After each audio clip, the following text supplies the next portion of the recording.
Tetap di channel Edukasi Bersama. Tekan tombol subscribe untuk mendapatkan video terbaru dan terupdate. Menteri Keuangan Sri Mulyani Indrawati menjelaskan realisasi pencairan gaji ke-13 PNS hingga pukul 12 waktu Indonesia Barat hari ini adalah sebesar Rp13,57 triliun.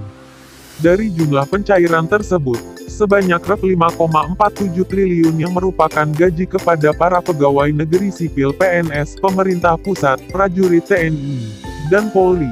Selain itu sebesar Rp8,1 triliun merupakan pensiun ke-13 yang disalurkan melalui PT Taspen, Persero. Sudah hampir selesai yang pusat, jelas Sri Mulyani ketika memberikan penjelasan dalam video conference, Senin, tanggal 10 Agustus tahun 2020.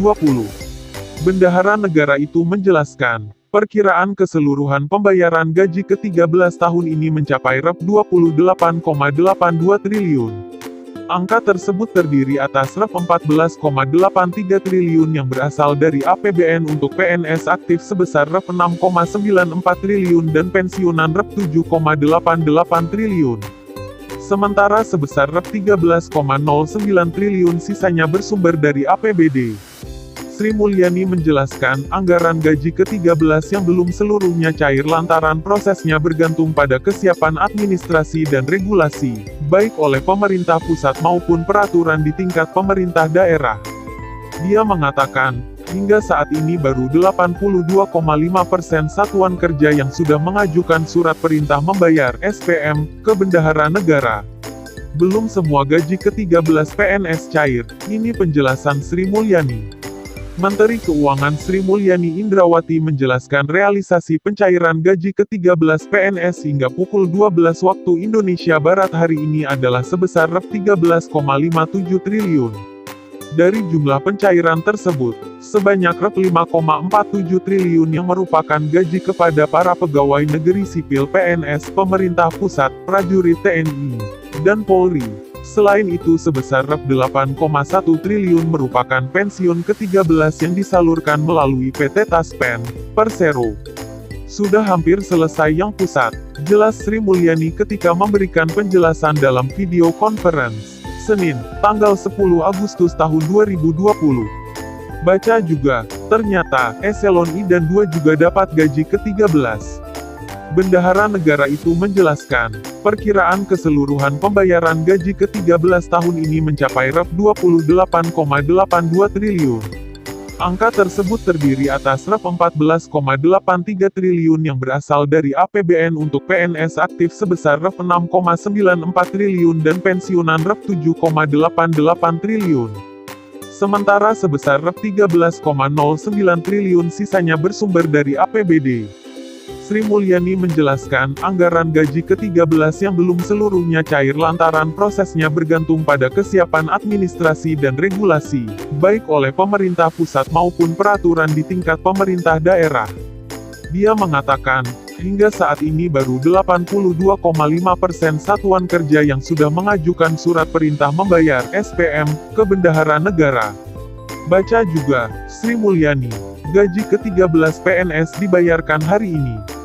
Dalam prosesnya, Satker bisa langsung mengajukan SPM ke Kantor Pelayanan Perbendaharaan Negara, KPPN, usai peraturan pemerintah mengenai gaji ke-13 terbit. Setelah itu, barulah proses pencairan bisa dilakukan dan masuk ke rekening masing-masing penerima. Adapun aturan mengenai gaji ke-13 itu tertuang dalam Peraturan Pemerintah (PP) Nomor 44 Tahun 2020 tentang pemberian gaji, pensiun, tunjangan atau penghasilan ke-13 tahun 2020 yang sudah diteken Presiden Joko Widodo tanggal 7 Agustus tahun 2020 lalu. Sampai Senin pukul 12 waktu Indonesia Barat ada 82,5% dari seluruh Satker yang jumlahnya hampir 14.000 telah mengajukan SPM dan hampir semua sudah selesai prosesnya di KPPN, ujar Sri Mulyani. Untuk PNS di daerah, Sri Mulyani mengatakan akan terus melakukan komunikasi dan koordinasi dengan pemerintah daerah melalui kantor wilayah Direktorat Jenderal Perbendaharaan Kemenkeu. Sementara untuk pensiunan, pihaknya telah mentransfer anggaran pensiun ke-13 kepada PT Taspen, Persero. Anggaran tersebut nantinya akan dibayarkan kepada para pensiunan melalui bank penyalur. Untuk diketahui, seluruh PNS termasuk pejabat eselon I dan II serta anggota TNI dan Polri mendapatkan pembayaran gaji ke-13 hari ini. Namun demikian, pejabat tinggi negara seperti Presiden, Wakil Presiden, Menteri, dan anggota DPR dikecualikan dari daftar pejabat yang mendapatkan pembayaran gaji ke-13. Sementara untuk pensiunan, pihaknya telah mentransfer anggaran pensiun ke-13 kepada PT Taspen, Persero. Anggaran tersebut nantinya akan dibayarkan kepada para pensiunan melalui bank penyalur. Untuk diketahui, seluruh PNS termasuk pejabat eselon I dan II serta anggota TNI dan Polri mendapatkan pembayaran gaji ke-13 hari ini. Namun demikian, pejabat tinggi negara seperti Presiden, Wakil Presiden, Menteri, dan anggota DPR dikecualikan dari daftar pejabat yang mendapatkan pembayaran gaji ke-13. Sri Mulyani berharap dengan pencairan gaji ke-13 kali ini bisa memenuhi kebutuhan para ASN terutama masuk di tahun ajaran baru anak sekolah, serta bisa mendukung proses pemulihan ekonomi RI yang terhantam pandemi. Kita berharap dengan Rp 28,8 triliun bisa digunakan TNI, Polri, dan ASN untuk memenuhi kebutuhan, terutama saat tahun ajaran baru dan bisa mendukung pemulihan ekonomi Indonesia, jelas Sri Mulyani.